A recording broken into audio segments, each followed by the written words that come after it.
এইভাবে আমরা সবাই অতিক্রম করেছি বহু বছর, দিনের পর দিন, মাসের পর মাস জেলে ঢুকছি, বেরোচ্ছি, জেলে ঢুকছি, বেরোচ্ছি। তারপরে ডিবির অফিসে আমার দেখা হচ্ছে, ওখানে দিন কাটাচ্ছি, রাত কাটাচ্ছি। এই সময়গুলো আমরা সবাই মিলে একসাথে অনেক কষ্টের মধ্যে একটা কঠিন সময় পার করেছি। এই কারণে আমাদের মধ্যে একটা বন্ধন সৃষ্টি হয়েছে এবং এই স্বৈরাচার বিরোধী আন্দোলনের পরে একটা লাভ হয়েছে, বড় ধরনের লাভ আমার কাছে। আমরা সবাই এই দিনগুলো এত কষ্টের মধ্যে অতিক্রম করেছি। আমি, আমার পরিবার, আমার আত্মীয় স্বজন, আমার বন্ধু বান্ধব, আমি এখানে যারা আছে এখানে সবাই এত কষ্টের মধ্যে আমরা দিনগুলো অতিক্রম করেছি। এখানে আমাদের কিছু কমন ফিলিং চলে আসছে। এটা হচ্ছে বাংলাদেশের ভবিষ্যৎ।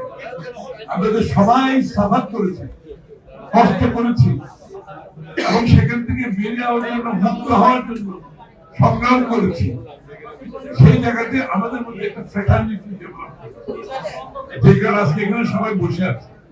বাংলাদেশের ইতিহাসে, রাজনৈতিক ইতিহাসে রাজনৈতিক দলগুলো একসাথে বসার কালচার কোনো সময় ছিল, কোনো সময় ছিল। কেউ কারো চেহারা পর্যন্ত দেখি।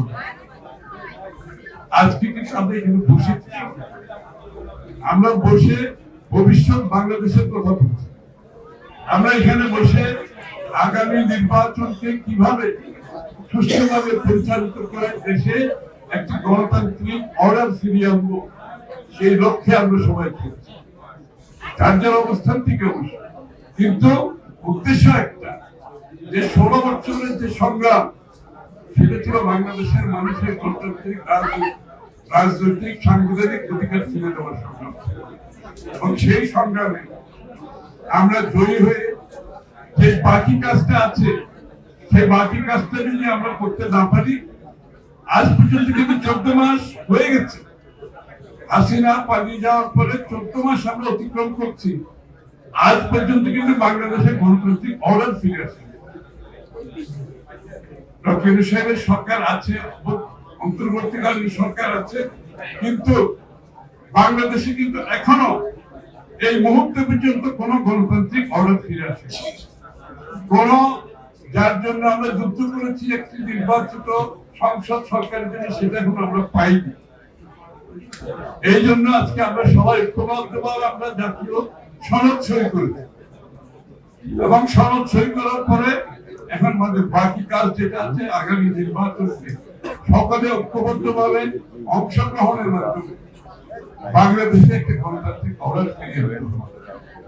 এখন রাস্তার আন্দোলন নয়, এখন আন্দোলন হচ্ছে জনগণের কাছে আমাদের কিছু। আমরা সাংঘর্ষিক রাজনীতির দিকে যেতে পারবো না, আমরা হিংসা পরায়ণ রাজনীতির দিকে যেতে পারবো না।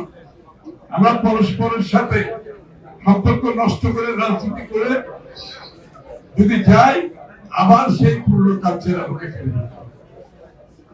আমরা যাই করি, বাংলাদেশের রাজনীতিক যে কালচার যেটা আছে, যে সংস্কৃতি যেটা ছিল বিগত দিনে, যে সাংঘর্ষিক প্রতিহিংসামূলক, সেখান থেকে আমাদেরকে বেরিয়ে আসতে হবে।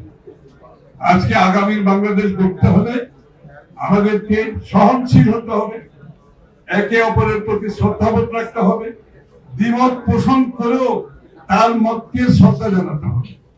আমাদের এই কালচারগুলো আনতে হবে। আরেকজনের সাথে দ্বিমত পোষণ করবো, তারপরে তার মতকে শ্রদ্ধা জানাতে তো আমার অসুবিধা নেই। আমাদের এই কালচার, এই সংস্কৃতি ফিরিয়ে আনতে হবে। তারা হলে সকল সংস্কার করেও, আপনারা যদি সকল সংস্কার করেন, বাংলাদেশে কিন্তু সত্যিকার অর্থ গণতন্ত্র ফিরিয়ে এনে গণতন্ত্রকে প্রতিষ্ঠানিক করতে হবে। এই জন্য আজকে আমাদের সকলের মধ্যে ঐক্যবদ্ধভাবে যে নির্বাচন আসছে, সেই নির্বাচনে আমাদের অনেক দাবি, আমরা ঐক্যবদ্ধ হতে পারি এবং এটাই স্বাভাবিক। অনেকে বলে যে আমাদের মধ্যে বিভেদ হচ্ছে, আমি মনে করি আমাদের মধ্যে কোনো বিভেদ হচ্ছে, আমাদের মধ্যে কোনো বিভেদ হচ্ছে না। আমাদের প্রত্যেকটি দলের নিজস্ব দর্শন, চিন্তা, ভাবনা, রূপরেখা আছে। এটা তো সবকিছু এক জায়গায় হবে না, তাহলে তো আলাদা দল হতো না, তাহলে আমরা বাকশাল হয়ে যেত। সুতরাং যার যার অবস্থানে আমাদের যে ম্যান্ডেট, আমরা সেই ম্যান্ডেট জনগণের কাছে যাব, সেই ম্যান্ডেট নিয়ে আগামী সংসদে নির্বাচনের মাধ্যমে সংসদের মাধ্যমে পরিবর্তন আসবে এবং অনেকগুলো পরিবর্তন রাতারাতিও আসবে না। এগুলো একটা সময়ের মাধ্যমে আমাদের পাবলিক ডিসকোর্সে আলোচনার মধ্যে রাখতে হবে। যে কথার সমাধান হবে না সেটাকে আমাদের জনসমক্ষে আলাপ আলোচনার মধ্যে রাখতে হবে, টেবিলে রাখতে হবে, আলোচনা চলতে থাকবে। যেটা আজকে হয় না সেটা আগামী 6 মাস পরে হবে, 6 মাস পরে যেভাবে হবে না 1 বছর পরে হবে। এইভাবেই পশ্চিমা যে গণতন্ত্র পশ্চিমা দেশগুলোতে প্রতিষ্ঠিত হয়েছে, এই প্রক্রিয়ার মাধ্যমে হয়েছে। নির্বাচন প্রক্রিয়া চলতে থাকবে। নির্বাচন হচ্ছে কারেকশন, নির্বাচন হচ্ছে আপনার ফিল্টারেশন প্রসেস। কিন্তু এই নির্বাচনের ধারাকে আমরা যদি বাধাগ্রস্ত না করি, নির্বাচনকে যদি বাধাগ্রস্ত যাই, তাহলে কিন্তু গণতন্ত্র প্রতিষ্ঠিত করার কোন সুযোগ নেই। আমাদের মধ্যে যেটা অমিল থাকবে, আমরা জনগণের কাছে যাব, আমরা জনগণের ম্যান্ডেট নেব, আমরা ম্যান্ডেট নিয়ে সেটা আমরা সমাধান করব।